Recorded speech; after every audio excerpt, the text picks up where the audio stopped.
There is a film, the first film I have ever been to that made me want to walk out of the theater. And what I found is that in bad movies is that there are 4 types of bad movies. The first type of bad movie is it's so bad it's good, like The Room, for anybody who's seen The Room.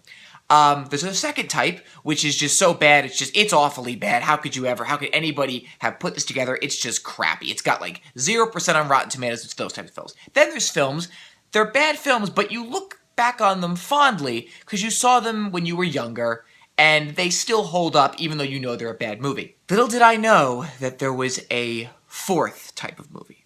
And those movies are films that clearly had a decent budget. They had a decent idea. They had something behind it, and they're what you would call huge disappointments. Tomorrowland is one of those films.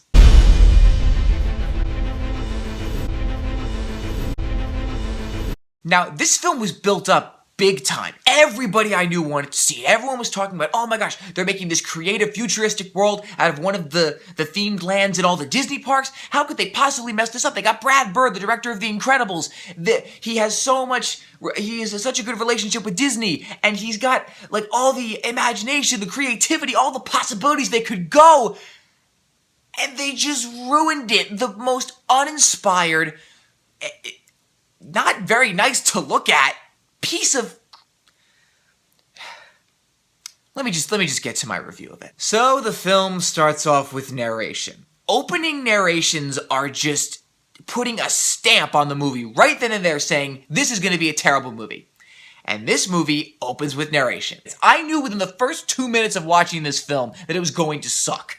I mean, not only does it open with this narration talking about Tomorrowland that I can't even remember for the life of me, but it establishes our 2 leads, George Clooney's character and the character of Casey, and their playful banter between the smart 12-year-old that's so much smarter than her years and the old-timer who's like, you don't know what you're talking about, kid. It's like, God, it's so cliche.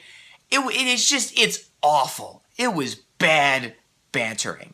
So then we go from the pointless 2-minute opening to a pointless 15-minute sequence 1. Sequence 1 refers to the first half of Act 1. So everything that's setting up the film, usually the first half hour of a 2-hour film, 15 minutes of it was unnecessary. And I will tell you why. Because it depicted George Clooney's character as a kid going to this fair in the 1960s and presenting a rocket to Hugh Laurie, who turns out to be the bad guy for some reason. He meets this little girl who turns out is actually an android. He takes forever to actually find a portal to Tomorrowland, which, by the way, is like a big puff of like, it looks like it's smog. It literally looks like...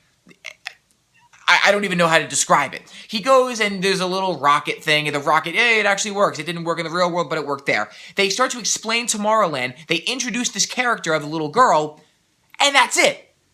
Then they cut to Casey, the real main character's story. Now, the reason that I have a problem with this is because there's 2 reasons. One, this is supposed to set up the ordinary world that you're supposed to be in tuned with and introduce some of the main characters. The character George Clooney, spoiler alert, doesn't come in till midway through the film. The Tomorrowland, spoiler, doesn't actually exist. And this little girl android is introduced again. So there was literally, you could miss the first 15 minutes of this film and understand it just about as much as I understand it. Which, I mean, still is not that much, but you still can understand it just as well. Okay, but on the bright side, I have to point out the only positive part of the movie.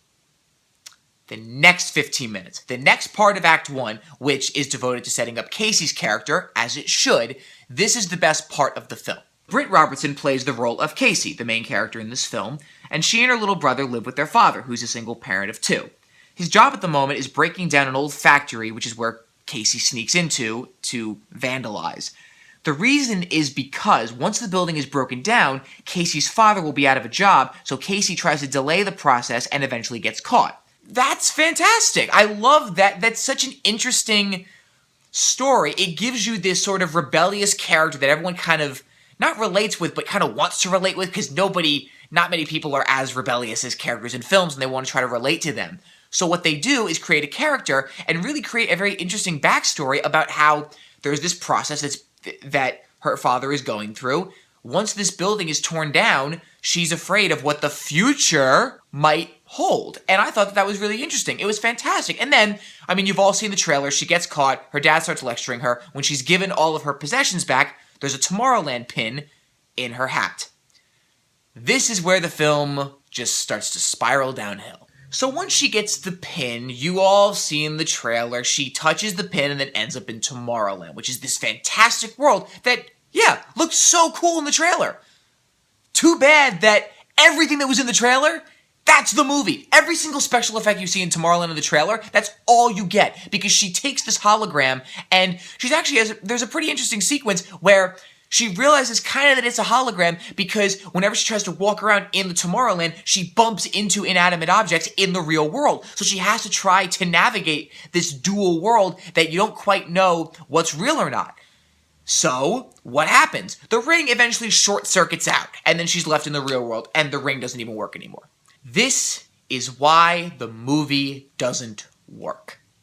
Because Tomorrowland doesn't exist. When you make a film and you market a film called Tomorrowland, you need to set it in Tomorrowland. You can't have her searching for it for a whole half hour of the movie, because that's what she does. She goes to this weird, comic book store gift shop and confronts these two people who turn out to be androids and have something to do with Tomorrowland. And then she meets the android girl again and she's told her that she's the chosen one. Okay, here is my problem with the whole chosen one thing. You can't put it in a film where the title is the place.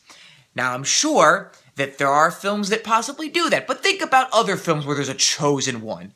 Star Wars with Anakin Skywalker. Harry Potter with Harry Potter. You can't market a film about Tomorrowland and then make it about this chosen one where, as we go through the film, we realize Casey isn't even that special to begin with. Harry Potter actually has a purpose. There's a legend behind him. Anakin, he's got a destiny. He's got a future that he has to fulfill if he is this supposed chosen one. That's not what it's about. And that's not what it should have been about. Yes, you should make your character special, but you don't need to label them as this chosen one when you have to establish this world of Tomorrowland. Anyway, we have some more pointless nonsense that leads us to George Clooney, who, trust me, gives one of the worst performances of his life.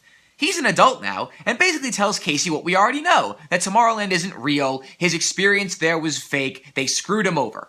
How did they screw him over? Well, we don't even really know, because we didn't see enough of him as a kid. Anyway, I still don't even understand it, but the point is, the bad guy played by Hugh Laurie is trying to... Well, to be honest, I have no idea what he was trying to do. George Clooney's character creates a device that predicts the end of the world, I guess, because of people in the present. I don't know. We get a phoned-in nightmare about the end of the world. This special effects battle that looks like nothing, and then the movie comes limping to a close, and then now they decide that Tomorrowland is real, and they end the film with all these creative people that are all the chosen ones, who literally did nothing, but they say are all these creative minds that together could actually build Tomorrowland, creating what should have been an interesting movie. The reason that this makes me really angry is because I see what they were trying to do. They were trying to create this message about respect the present and look on to the future, but it turned into an environmental documentary.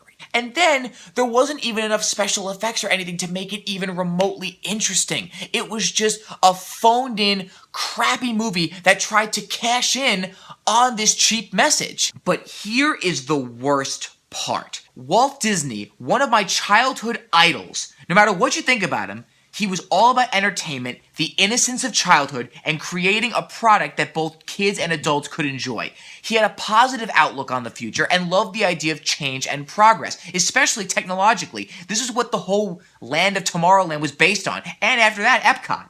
He was so passionate about the future and the possibility of mankind, and this movie completely disregards and disrespects what Disney was trying to put forward and the message that he was trying to spread. It gives a negative connotation about progress in the future.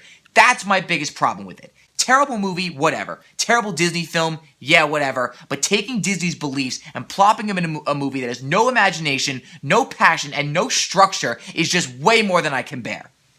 And that's why I hated it so much, and that's my rant, and if you want to see how bad it is, go see the movie, but if not, you're not missing out.